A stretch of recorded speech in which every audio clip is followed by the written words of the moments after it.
Salve família encarando, aqui quem fala é o Davi e seja muito bem-vindo ao nosso humilde canal. Meus nobres e queridos irmãos, voltando aqui com o assunto do mendigo, não especificamente falando dele, né, as versões sobre ele e o que a gente pensa sobre o caso a gente já falou nos vídeos que tem ele como tema. Hoje a gente vai falar especificamente da mulher, né, que se envolveu com ele, a mulher casada, e ela tem dado entrevistas, inclusive muita gente apoiando, muita gente criticando. Eu não vou entrar nem nesse mérito do certo ou errado. Eu vou entrar em uma coisa que me chamou a atenção na entrevista que ela deu, que é um trecho onde ela fala que a família dela acredita que o problema que ela tem não é apenas físico, mas é espiritual. Eu quero inclusive que você veja esse trechinho aí e a gente vai lembrar de outras coisas que a gente teve acesso, como o depoimento dela logo no começo, antes inclusive dela ser internada. Vamos ver primeiro a parte onde ela destaca que a família dela acha que isso é espiritual, mas ela não acredita nisso. Muitos meus familiares mesmo acreditam que o que aconteceu comigo foi por conta da religião. Eu acredito que não. No áudio que a gente tinha, né, o áudio vazado logo no começo, onde ela dizia que via a imagem de Deus e pensava que era o marido e etc. Vamos ver esse trechinho de novo, só pra gente relembrar. Meu coração vibrava assim de vontade de encontrar ele de novo e eu não queria deixar meu propósito de lado, sabe? E aí eu tava no carro, ele tinha combinado comigo na rodoviária, que eu encontraria ele na rodoviária. E aí eu fui pra rodoviária, e aí primeiro rodei a rodoviária procurando ele, não encontrei, eu voltei pro carro. Eu falei, eu vou sentar aqui, vou abaixar a cabeça, vou ligar o celular que ele vai falar comigo. Aí quando eu liguei tinha essa mensagem no YouTube, só de áudio, né? Do Thiago Brunet. E aí, falando para não deixar, que o projeto de Deus para minha vida era muito grande e para não deixar outras pessoas plantarem a dúvida em mim, né? Não deixar plantar. E aí que eu tinha que ter perseverança para enxergar que ele era Deus, porque ele já estava me mostrando. Ele já vinha conversando comigo. Quem? Deus. Ele estava conversando comigo. Ele já estava me mostrando. Então, assim, eu não tinha que dar espaço para a dúvida se era ele ou não. E aí, o celular descarregou, bem antes de terminar a mensagem. Aí eu baixei a cabeça no carro, que eu estava no carro sozinha, que eu tinha deixado minha sogra e a Ana lá no Araponga. E eu estava na rodoviária e eu baixei minha cabeça. Comecei a orar, Senhor, por favor, eu não vou abrir mão do meu propósito. Aparece, Senhor, por favor, eu não vou abrir mão do meu propósito. Eu sei que era o Senhor, eu sei que era o Senhor. Me perdoa, apareça. E aí eu acalmei meu coração, no que eu acalmei. É bem confuso esse áudio. E aí, é nesse momento que eu lembro da espiritualidade. As pessoas hoje foram doutrinadas a ignorar o espiritual e ainda classificar todos aqueles que estão realmente despertos e sabem a existência do espiritual, sabem que é uma coisa real e não tem como ser cristão e não acreditar no lado espiritual. Não é fazendo uma apelação baixa, não, você tem que acreditar para você ser cristão. É porque o cristianismo se trata disso. O maior exorcista que pisou nessa terra foi o próprio Filho de Deus. Ele expulsou milhões de maus espíritos que dominavam e oprimiam as pessoas. Inclusive, acredito que naquela época era bem mais comum se encontrar isso, porque também era chamado inclusive de tentação. Naquela época as pessoas ainda não tinham o dom, a bênção que a gente tem de ser salvos pela graça. Hoje, graças a Deus, vivemos na graça. A graça concedida por Jesus Cristo, que pagou tudo aquilo ali na cruz por nós, um sofrimento incomparável com qualquer outro. E ele que era santo e justo, e ele pagou por todos nós. Então nós vivemos na bênção, mas naquela época não se vivia. Portanto, os maus espíritos que andam por aí, eles entravam nas pessoas bem mais fácil do que hoje. Hoje, a pessoa aceitando Jesus Cristo verdadeiramente, ela está imune, ela está com a armadura de Deus. Porém, muitas pessoas só dizem isso de boca. E no seu comportamento do dia a dia, nega Jesus Cristo em cada ação, até numa conversa com um amigo, até com a própria mãe, ele nega Jesus Cristo, todo dia. A pessoa pensa que para negar Jesus basta dizer, não, eu não o aceito. Ou para aceitar basta dizer que aceita, mas você aceita Jesus ou nega ele de acordo com as suas atitudes, com as decisões, o teu comportamento durante o teu dia. Esse é o ponto. E ele que foi o maior exorcista, para deixar claro, para que não houvesse erro de interpretação, ele disse, Efésios 6,12, Porque não temos que lutar contra a carne e o sangue, mas sim contra os principados, contra as potestades, contra os príncipes das trevas desse século, contra as hostes espirituais da maldade nos lugares celestiais. Então você vê que é uma declaração bem espiritual. É dito que o maligno está aí desde o princípio. E quando nós baixamos as nossas defesas, meus irmãos, e nos deixamos levar pelos desejos carnais, ficamos aptos a que essas entidades se aproximem. Acredito que essas entidades hoje também aperfeiçoaram sua técnica. Em vez de possuir as pessoas como ali no Exorcista, com cabecinha rodando, vomitando líquido verde, etc., né? Coisa de filme. O que acontece hoje é a influência.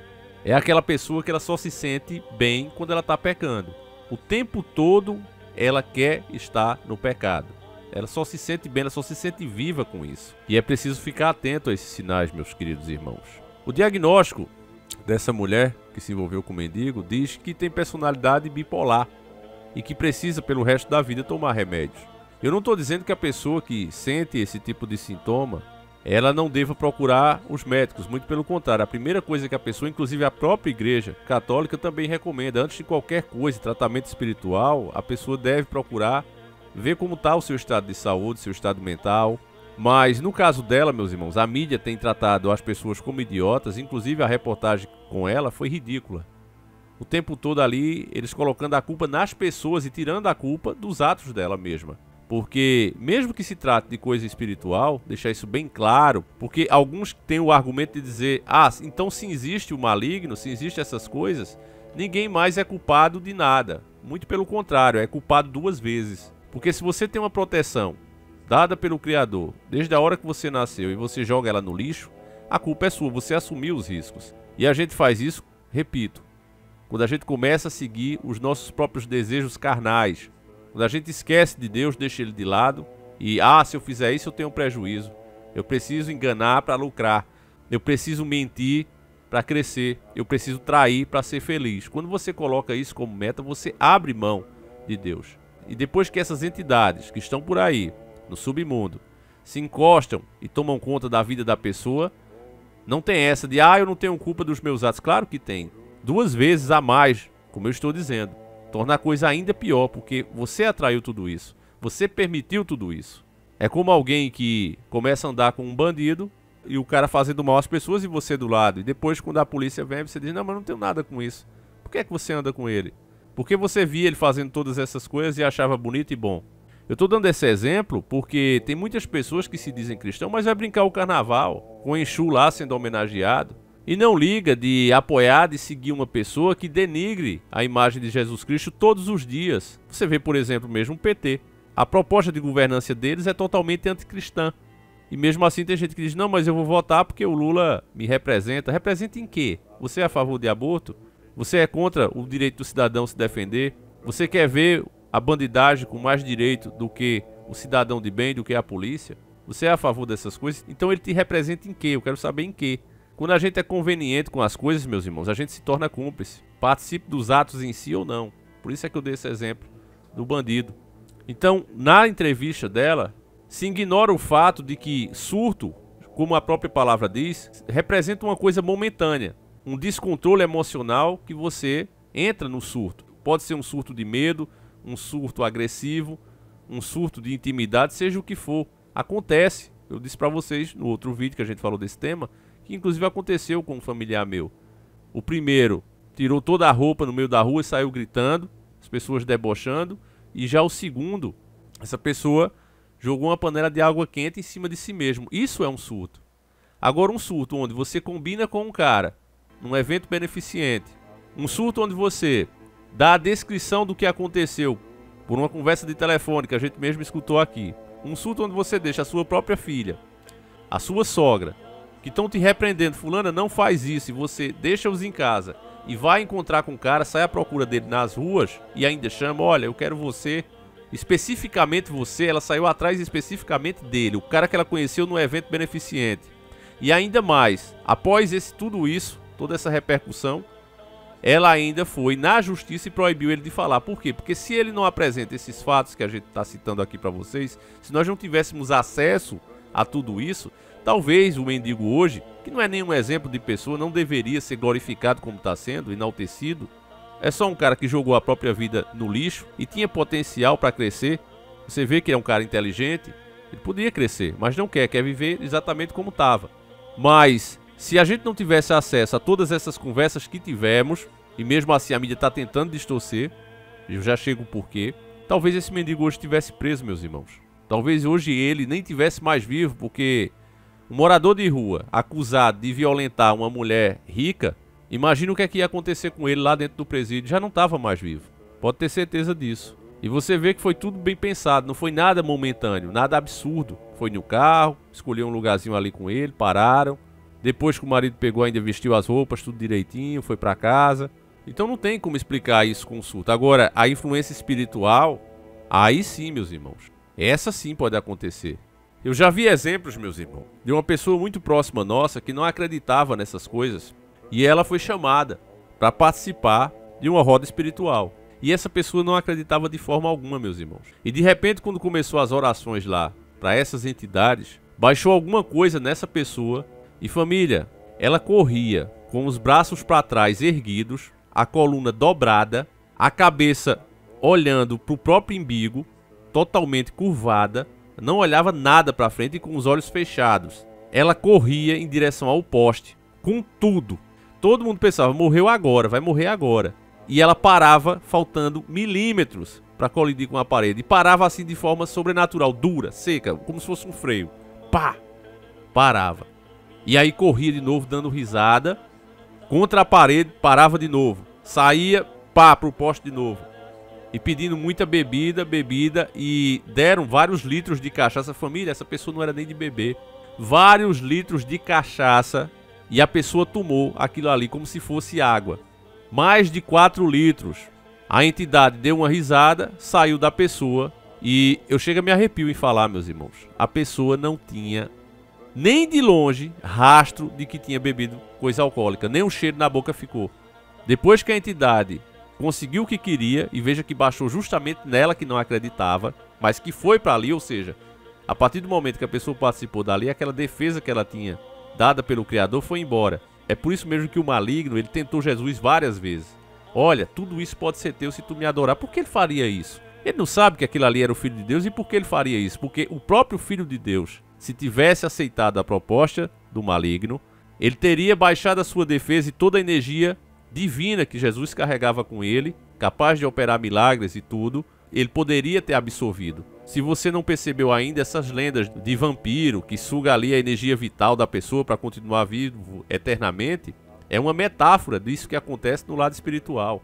Quando os caras vão criar esses personagens, quando eles vão inventar esses mitos, não pense que é por nada não, meu irmão. É tudo baseado em realidade, acredite você ou não. Eu estudei muito para falar isso que eu estou falando para vocês hoje. Só que ao contrário de alguns, eu não fico aqui me gabando ou querendo dar uma de especialista. Eu entendo um pouco de cada coisa. Vocês veem aqui nos vídeos. E quando eu comecei as minhas investigações, eu vi que nada era de forma que a gente vê, aquela forma exagerada, onde vai correr uma coisa atrás de você e de repente vai sumir. Não é assim que acontece, meu irmão. São sentimentos, são coisas estranhas que você começa a perceber, uma simples porta abrindo, uma brisa estranha onde não tem ventilação. Esse tipo de coisa vai acontecendo. São pequenos fenômenos. Tem uma área mesmo que eu estou investigando agora e eu já fui lá umas 10 ou 15 vezes, inclusive já em vídeo aqui. Fui de dia, fui de manhã, fui à noite, fui de madrugada. Até agora eu não peguei nada. Então, só nessa área faz uns 3 meses que eu estou tentando pegar algum fenômeno simples para mostrar para vocês. Até agora, nada. Zerado. Não é fácil pegar uma coisa real desse tipo, mas acontece. Vários de vocês podem ser testemunhas disso. Tenho certeza que você deve ter algum relato, alguma coisa estranha que você percebeu. Então, meus irmãos, fiquem atentos.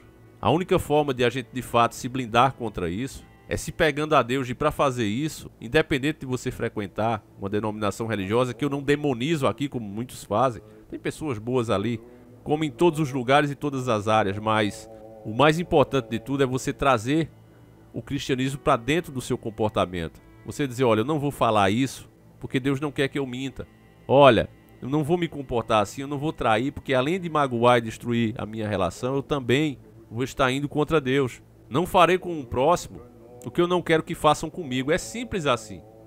É só você colocar isso na cabeça. Ó, isso eu não queria que fizessem comigo, então eu não farei com o próximo. Isso é amor ao próximo. Porém, um mandamento eu os deixo: amais uns aos outros como eu vos amei. Se a gente seguir apenas esse simples mandamento e eterno, você vai ver que a sua vida vai mudar totalmente, porque nós temos um senso de justiça dado pelo Criador. Por mais que você pense que está levando vantagem e se alegre com os bens que possam vir desses seus maus atos, no fundo, a tua alma ela fica inquieta. Você vê na imagem desses políticos poderosos e todos eles que enriquecem de forma ilícita, eles não têm prazer nos próprios bens, eles não têm alegria, então eles vão ali se apegando a ter mais e mais e mais, como os cães famintos que comem e nunca ficam satisfeitos, meus irmãos. E tudo isso tem a ver com o lado espiritual, a perda da própria alma. O que adianta o homem ter todas as coisas se ele perder a própria alma? Então, meus irmãos, eu vou encerrar esse vídeo por aqui, mas para mim o que aconteceu com a mulher, né, que se envolveu com o mendigo, tem muito mais a ver, embora ela mesma negue, tem muito mais a ver com a própria família dela, segundo ela mesma disse, com o lado espiritual, com a possível possessão ou até influência. Isso sim para mim faz sentido. Surto onde você marca, onde você sai dirigindo, onde você faz tudo consciente, não tem como colar. Isso não é negar a ciência, é ser apenas realista. Mas enfim, eu vou encerrar esse vídeo por aqui, ele já está ficando longo demais. Eu gostaria de saber a tua opinião. Nós voltaremos amanhã, se assim o Criador permitir, sem falta, às 7h30 da manhã e às 4 da tarde, como de costume. Então é isso, meus irmãos. Fiquem todos com Deus, deixe a sua opinião, faço questão de saber. Um abraço e seguimos juntos.